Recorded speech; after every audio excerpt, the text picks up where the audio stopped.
Hi, Anton. Hello, trying to get the camera working here.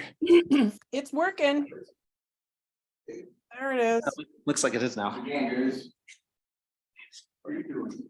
Full circle.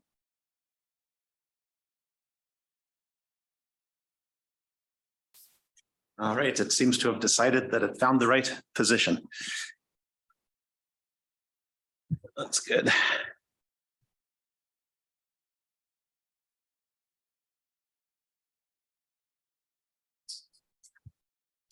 Let's see.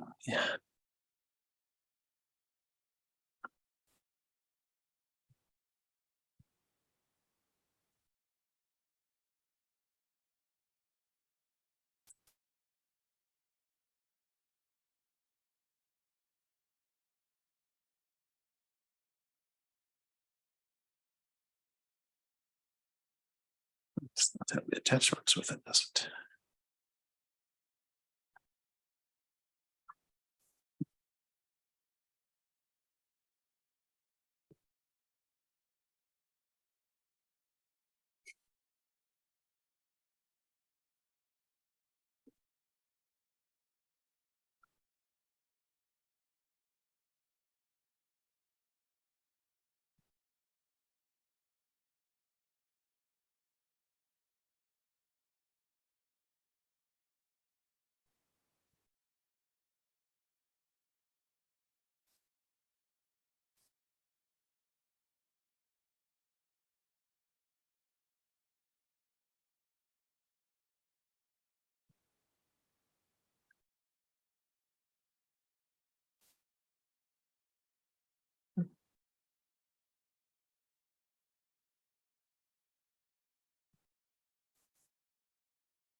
I was here yesterday for The residents came in.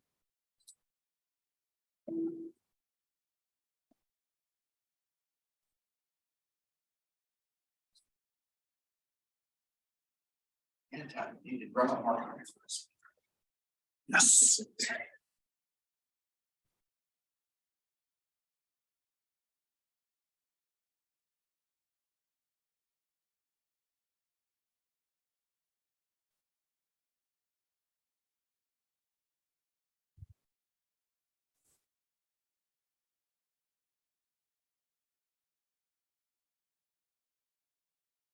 Chris and Carol, I forwarded you the files that we got from Stantec today that have the changes proposed for chapter 168 and flowcharts for processes. So you might want to check your mail here. They came in too late to get in the drive.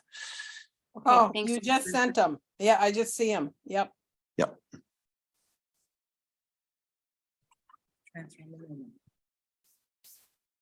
You could. Yeah.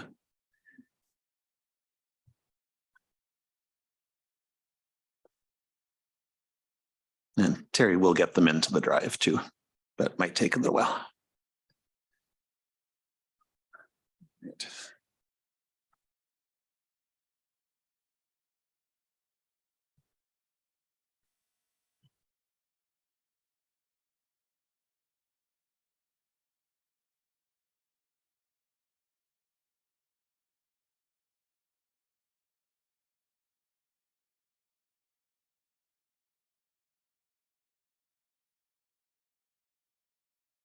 We'll get started in just a moment here.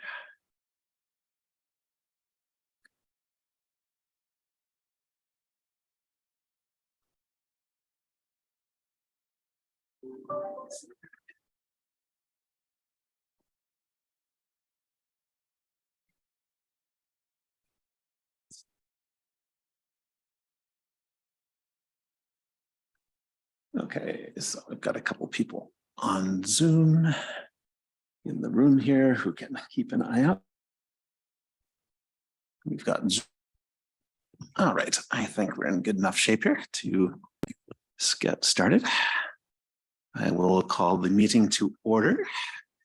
Joint meeting. Town Board of the Town of St. Joseph. Our written notice and the agenda of the public meeting, as stated below, there is an opportunity for public comments as noted on the agenda upon recognition by the presiding officer. We'll go ahead and do roll call here quick. See, who do we have online? Let's see. Chris, Carol, Ben. See Lee and John, who are both online and in the room. And Lee from Stantec, thanks for attending. And I guess that's it.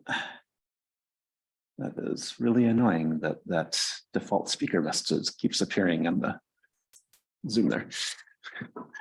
All right, we'll go ahead and do our Pledge of Allegiance.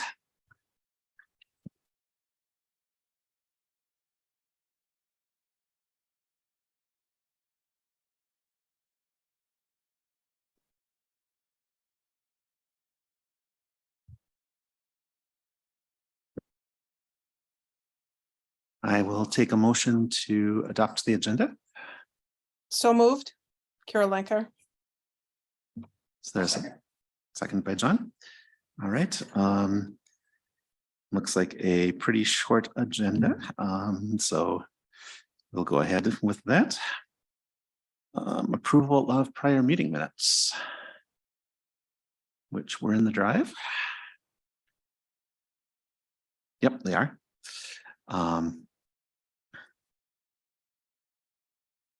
So I recall I read these before and they looked fine. I'll make a motion to approve the minutes from February 1st. Second, Carol Lanker. Any discussion? All those in favor? Aye.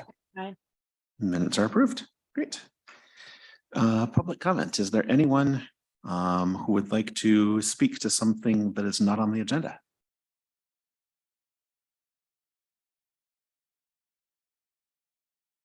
No.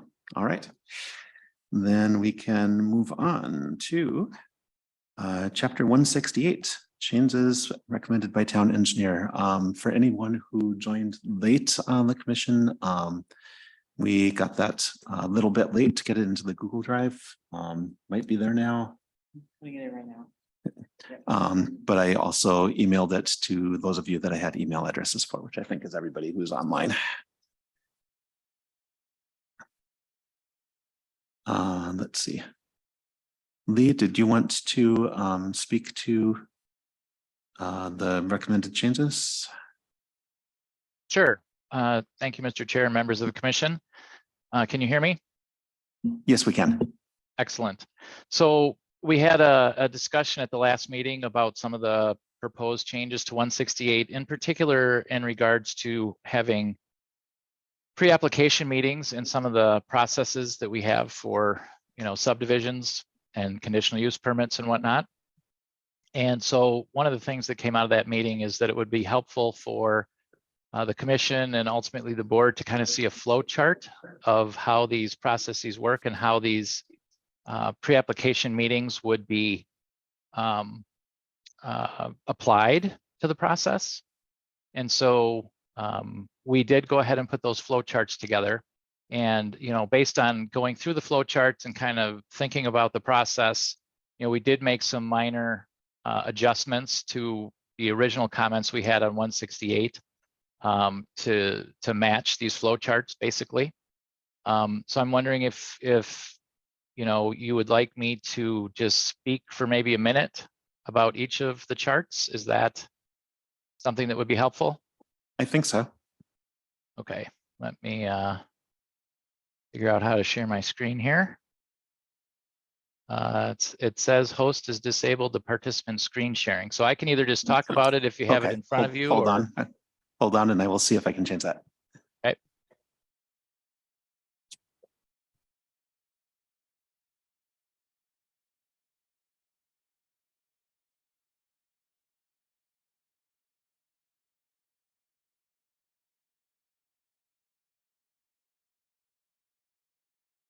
Go ahead and try now.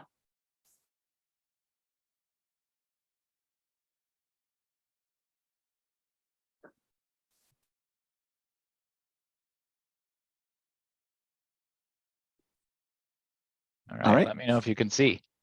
Yes, we can. Excellent. Okay, so the first one we have here is the certified survey map application process. And as you are all aware, there is the option to go through a concept review versus just going directly to the CSM application. So what we show here is, I'll start with the concept review if that's something that the applicant chooses to do. We would look at having a pre-application meeting hosted by town staff. You know, if once, you know, somebody identifies that they're interested in going this route. And so that's the pre-application meeting where we find out, you know, what the intent of the applicant is. We answer questions, we ask questions, and we, you know, try to flesh out, you know, as many of the potential issues or things that need to be thought about, again, to assist the applicant in putting together the best application that they can, and, you know, not miss, you know, anything that would be a big issue that would, you know, perhaps elongate the process. You know, if for example, the concept, you know, if something comes up during the review or, you know, shortly before the board meeting, you know, that could push out the time frame. So the pre-application meeting would happen with the concept review process. And then the rest of these boxes are all just reiterations of what, you know, everybody's pretty much aware of as far as the process goes. And then once that concept review is done and the board has given feedback on the concept plan, then it, you know, would go to the CSM process, which then goes to this point here. So there would not be another pre-application meeting at this point with the CSM review process. You know, the intent is a lot of that is already fleshed out through the concept review. And then, you know, the final CSM application is then submitted. So there would not be two. Now, if there's no concept review, you know, if the applicant chooses not to go through the concept review, then, you know, the pre-application meeting would happen over in this process.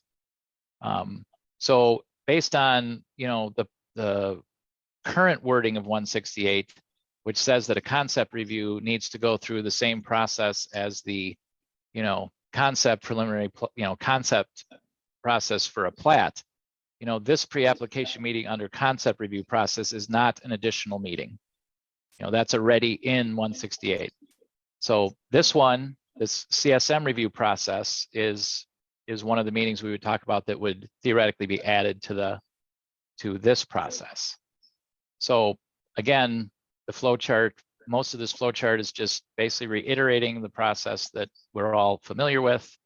And I think enough information is here that can really help out an applicant, you know, if this is made available on the website or, you know, in a handout, as well, you know, is helping all of us that go through this process to always be able to refer back to it and, you know, keep ourselves on the straight track, right? So that's what we see with this flow chart. Any questions on this flow chart?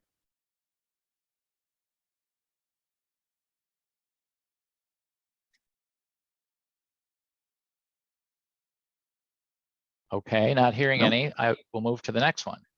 All right. So again, this is the concept preliminary and final plat application process. So again, this particular process already has a meeting that's required with, you know, I think the way it's worded in 168 right now is a meeting with the town engineer. So the pre-application meeting is, you know, shown here in the concept plan part, you know, the beginning part of this process. Yep. And again, all of these steps here are all part of the process that we know. When we go to preliminary plat, we get to that point, we've finished the concept and we're at preliminary plat. We don't see another pre-application meeting per se, but certainly as we've experienced in the past and, would anticipate experiencing in the future, we do end up having meetings with, developers and their, development consultants as necessary to help the applicant through the process. If we look back to, one of the ones in the recent past, the larger development that was being looked at, we had several meetings to talk about, how to approach, the preliminary plat, and, they had a lot of questions, particularly about the preservation residential zoning district, et cetera. So, those meetings are going to happen kind of organically, as far as needed and, when needed. And once you get, through this part of the process and go back up here, the preliminary plat is reviewed by the board and, makes their decision. Then, as we know, the project gets built and the final plat kind of comes later.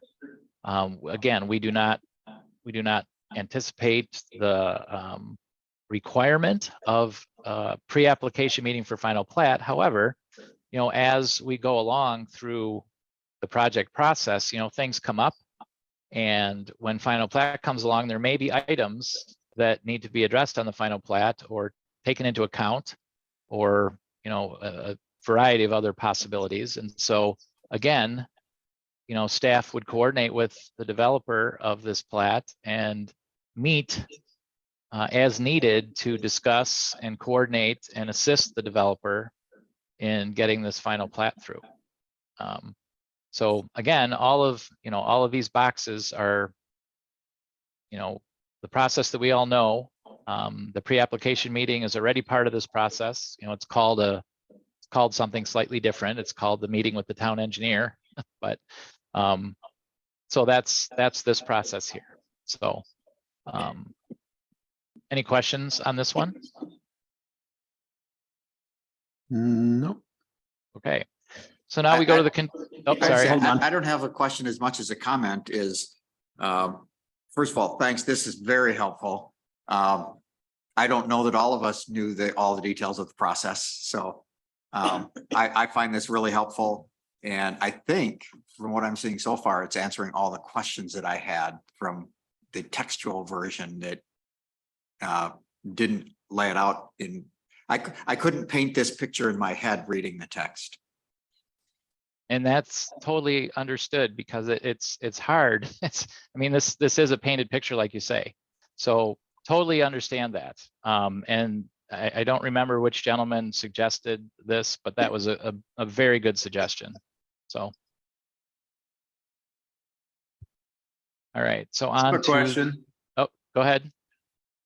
Are there any additional fees associated with this new process? So the only additional cost in theory is that pre-application meeting with the CSM process.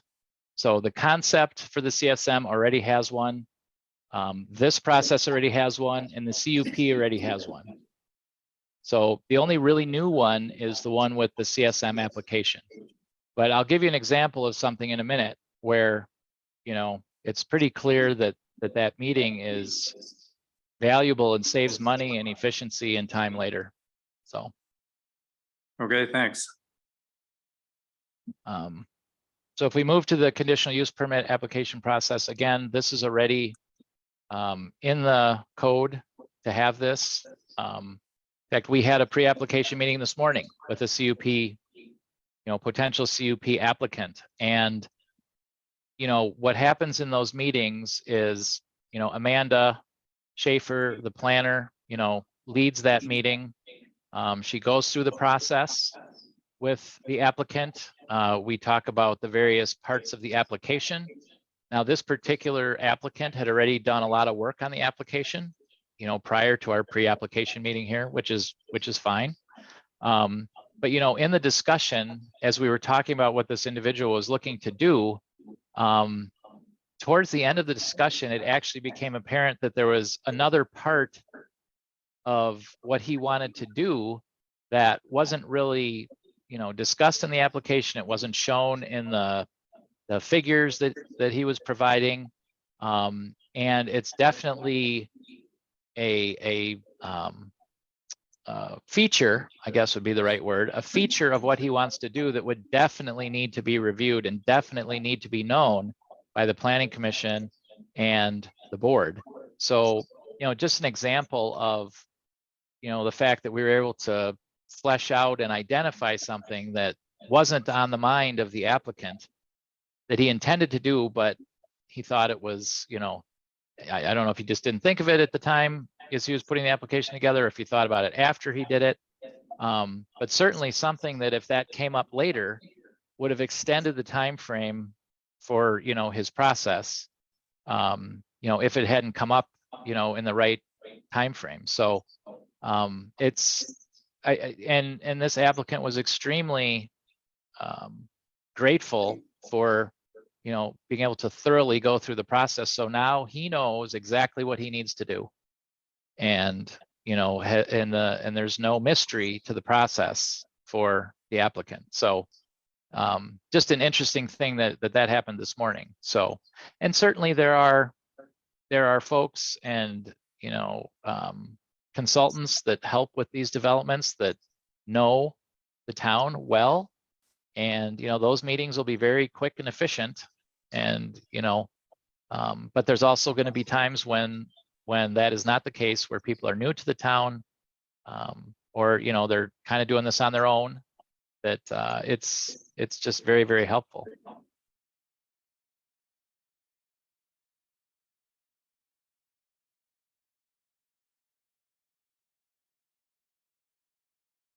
I guess So I would those ask. are the 3 flow charts. Yeah.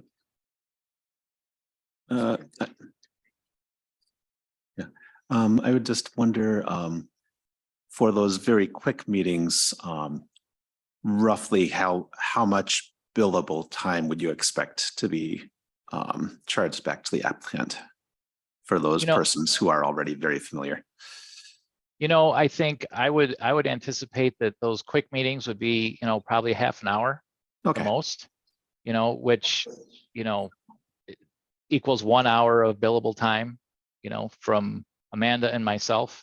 And, as we go too, there may be times when Amanda can do it on her own versus me being involved as well. We will make judgment calls on that in order to make sure that we're being efficient and not having, more people in these meetings than we need to have. Today's was fairly quick. It ended up being, 45 minutes or, almost 50 minutes. But, it depends on what the application is. Obviously, when we sit down with, a development like the one that came in a while back that, didn't go forward, that's over a period of time, you're going to be meeting with that developer and spending several hours, Right. going through some of those things. Yeah, I'm just trying to figure out sort of what's the minimum increment Yeah. for the simpler cases, and I think that sounds reasonable. I think a half an hour is, Amanda does go through things pretty thoroughly, again, just to make sure that the applicant is, very aware and understanding of what needs to be done. And, the meetings that I've been in, they've been very appreciative of being able to know what that is. Yep.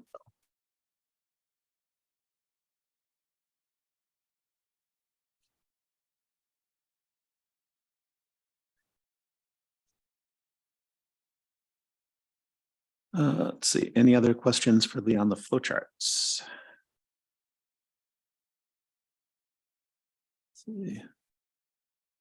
See, did you want to go through the other changes? I think the only other change that I noted was the time frame one that we'd talked about before. Right. See, so I put that up. So yeah, you can see where we've made some time frame changes, again, just in acknowledgement of, the past, I don't know, year or so as we've been going through these things. It's pretty tight timing, Yep. And I think it would be helpful to have these timeframes adjusted.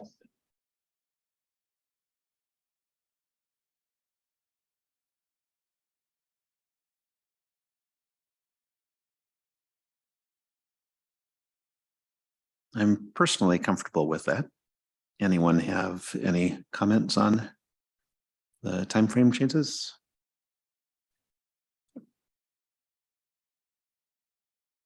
Or on the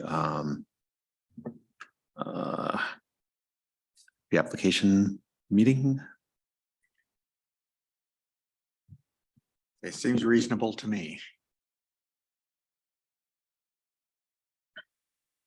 Seems reasonable to me as well. Does anyone want to go ahead and make a motion on this?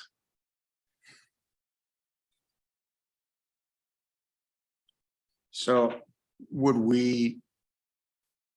I'm trying to reconfirm what we're actually trying to accomplish. So what we'd be doing here is recommending to the board to, would this require a public hearing? It probably requires a public hearing. Okay, so our recommendation to the board would be to schedule the public hearing? Is that kind of where we're at?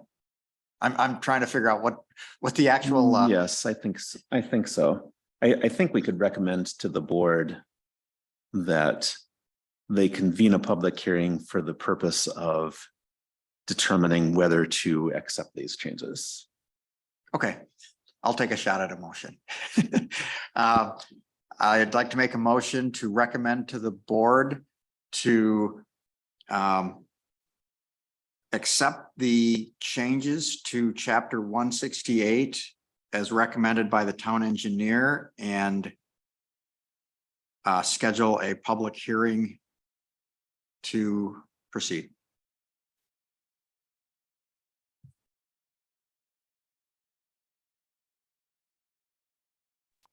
I'll second that for discussion. And the only reason that I want to discuss is I want to look very quickly whether we are required to have a public hearing at the plan commission level.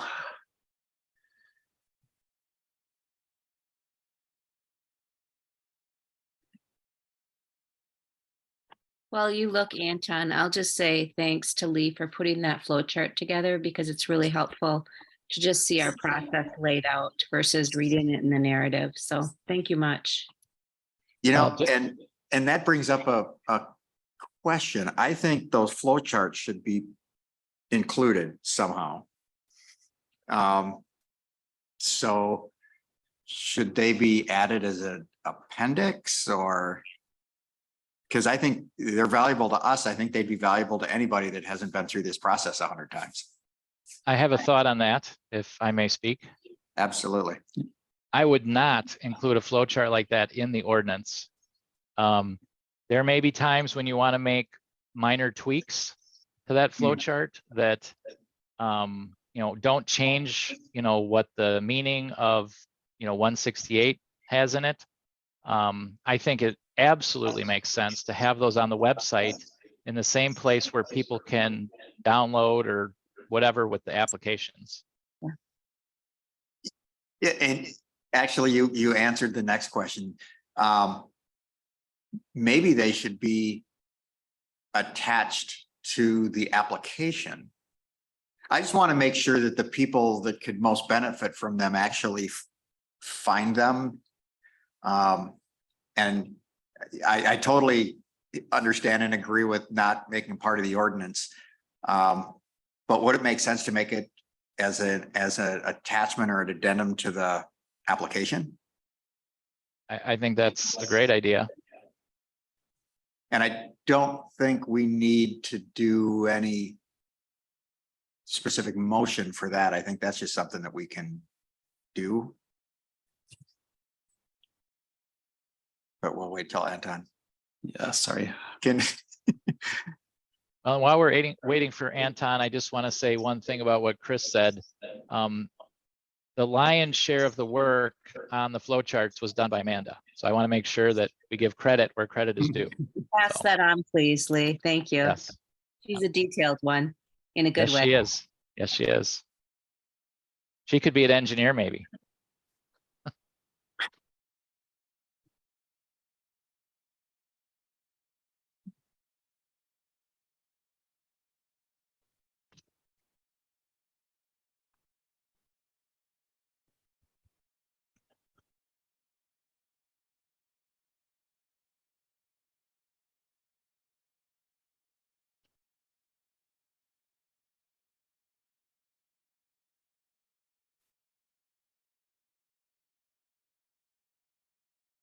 I'm not finding anything that says one way or the other, so I will go ahead and call for a vote. So let me ask just a kind of Yes. clarifying question. So if we held a public hearing, would there have to be a town board public hearing as well?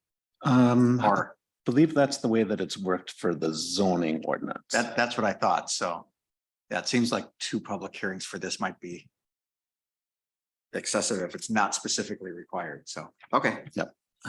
Yeah. That makes sense.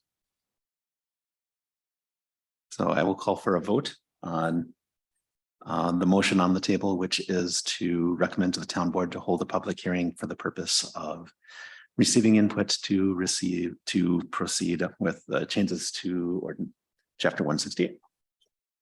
All those in favor? Aye. Aye. Opposed? Aye, motion carries. All right. Thank you, Lee. Thank you. And please pass on our thanks to Amanda. I will do so. Thank you. Let's see. Impact fees based on needs assessment.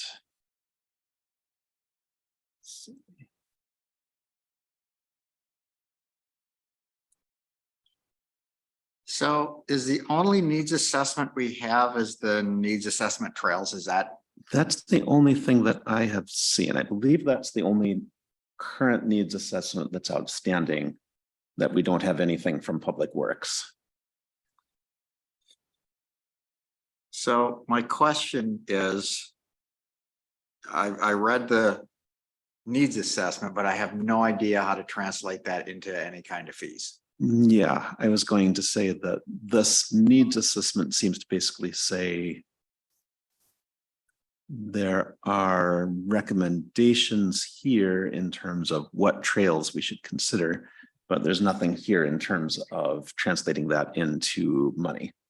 So, Lee, I'm wondering, have you seen this needs assessment from the Parks, Trail and Recreation Committee?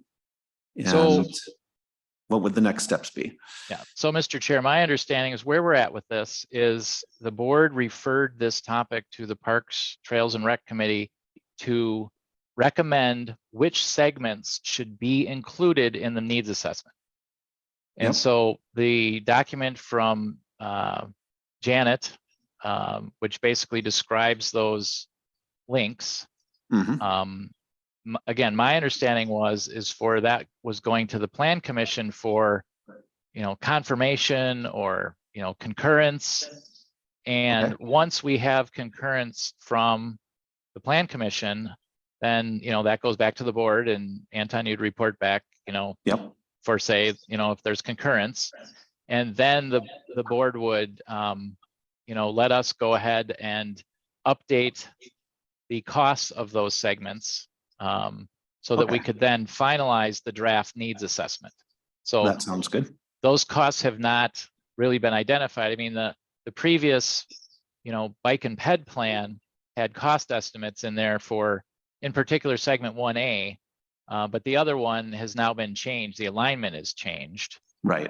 It doesn't go down Scout Camp Road anymore. So, that cost estimate now is more related to the TAP grant that we applied for. So basically we would be, I think the last time we talked to the board, there was discussion whether or not we should update that map for that northerly segment. And, if so we can show what that segment really, depicts as on the map, and then, update those costs. So that is my understanding of where this issue is at. Okay. That sounds good. Do we need a motion for this? We probably don't, but I will call for one anyway. Would someone like to? Well, first things first. Does everyone know where these trails are? I think they're described reasonably well here, but.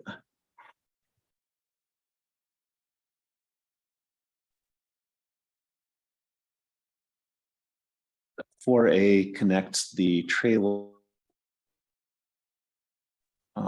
as far as the town of Somerset's proposed trail. So are we just agree with the, is it basically like we're gonna recommend that? Do we feel that to the board or not? Mhm. That they accept these in terms of trails that we should be funding with, in terms of what we're using to review? It's basically, does this fit with the town's comprehensive? Got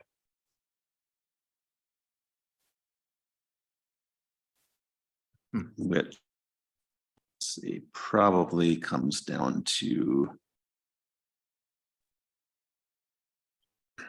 are these trails actually like part of our trail map in the comprehensive plan? Mr. Chair, I do have a map, if that would be helpful. I was able to put my fingers on it here quickly.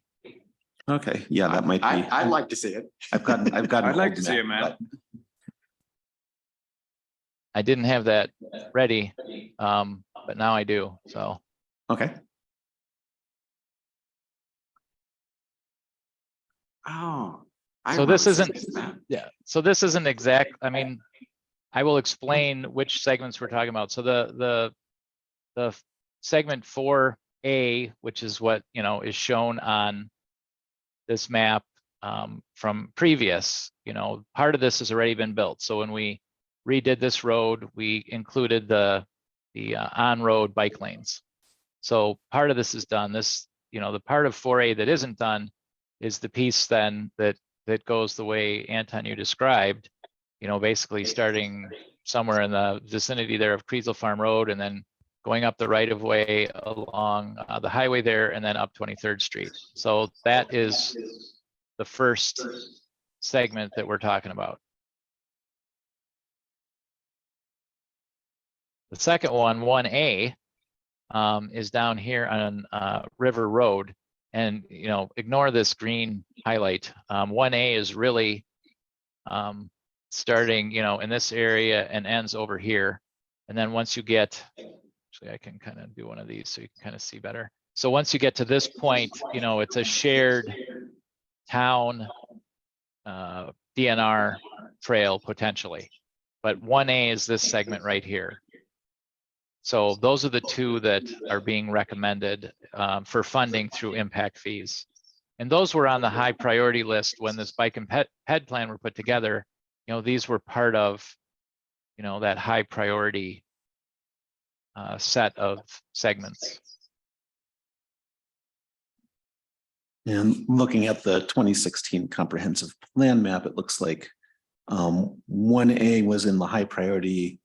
4A was maybe a mix of the high priority and the planned facility because of the extension up to 23rd Street was marked as planned but not high priority. And I think that's changed in part because of the difficulty of running directly along 35 all the way up to 150th. Right.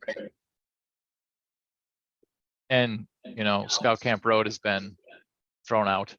Right. So I think that this does conform with our plan. So I'll take a shot at a motion. I would like to make a motion to recommend to the board to include the are based on the needs assessment to include both priority 4A and 1A for impact fees. Is that the right, am I putting that in the right way? I think it's close enough. Okay. I will Carol second Lancar, that. second. Oh, Carol seconds. All right. Any further discussion?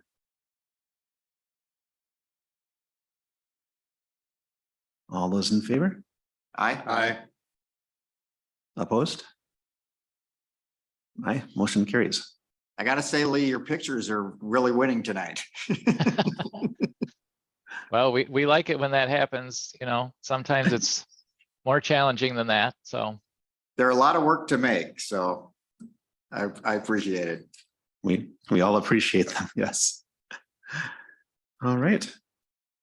Lee, I think that's everything for you. Feel free to drop. All right, thank you very much. Appreciate the you. opportunity to address the commission. Thanks. Take care. You too. Let's see, budget review. Anyone have any comments on our budget?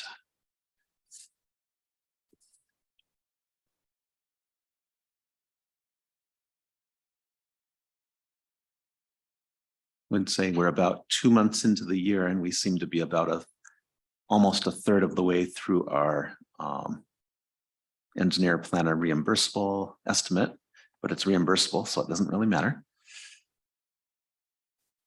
Just says that we've got a little more Yeah. activity going on than we expected, I guess. My biggest question honestly is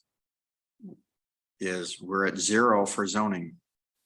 Yeah, we're at 0 Zoning for stuff. zoning administrator expenses, which would suggest that we haven't been paying Jay. Yeah. But it seems like that shouldn't be 0. Or he's being paid under the wrong, or some of his pay is under the wrong line item, maybe. Sure. He gets paid under payroll zoning administrator. Payroll zoning, okay. Well, but there's a budget for it there So too. he's just so- not having any expenses. Got it.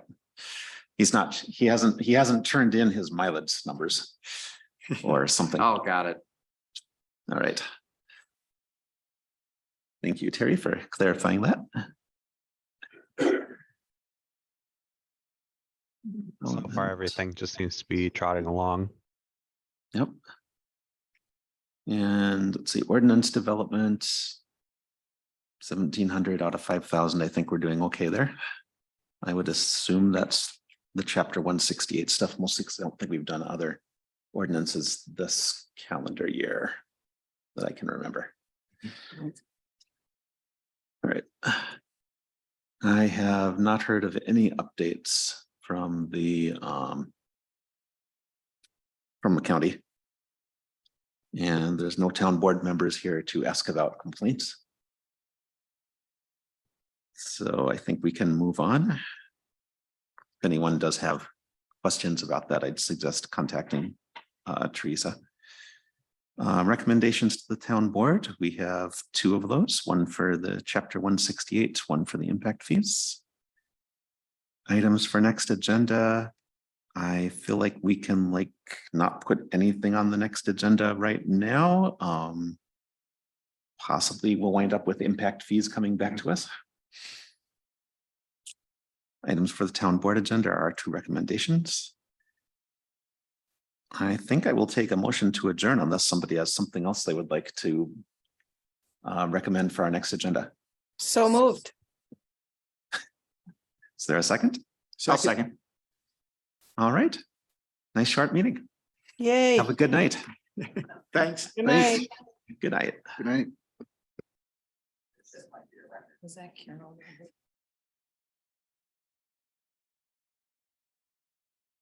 Yes, that was me.